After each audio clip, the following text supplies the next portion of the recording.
is Emily Gioielli.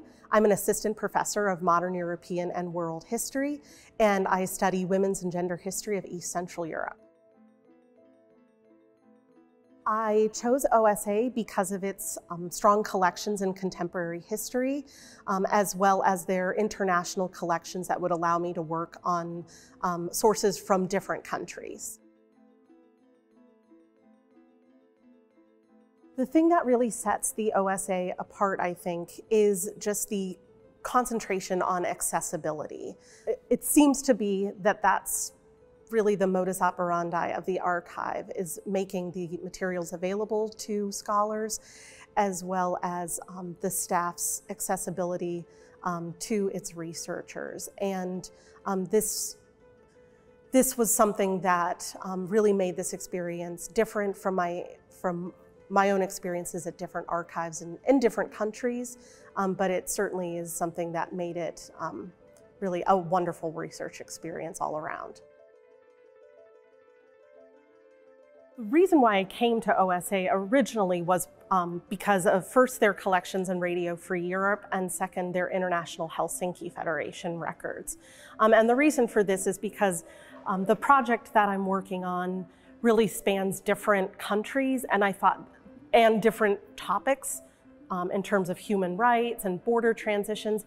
And so I really thought these would be good collections to get multiple international perspectives, and also the perspectives from different countries that were involved in the particular event that I'm working on.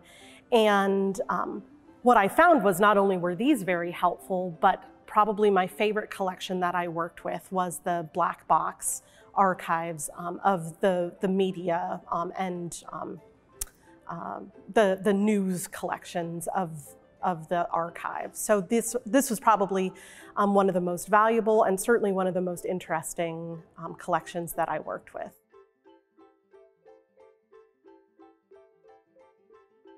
So the project that I'm working on at OSA is a graphic history of the Pan-European picnic. And graphic histories have become more popular in the United States as pedagogical tools, especially for undergraduates as well as high school students. And the goal is to take a singular event or a biography of someone, hopefully that can tell a bigger story about really complex things or ideas, but really make it concrete for them. And so the goal of my graphic history is to kind of take something that students think at least they're familiar with, which is the fall of the Berlin Wall, but then sort of layer on or tell a different story about the fall of the Berlin Wall from the perspective of the Pan-European picnic, or this border crossing of East German refugees.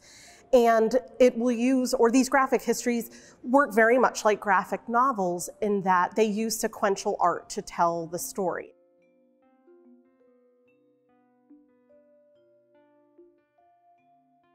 I would recommend the OSA to historians working on contemporary historical topics, especially for East Central Europe. But I think anyone that's interested in transnational histories of different types of organizations, human rights organizations, would really benefit from these collections. But I also would recommend it to social scientists, people engaged in digital humanities, as well as really artists.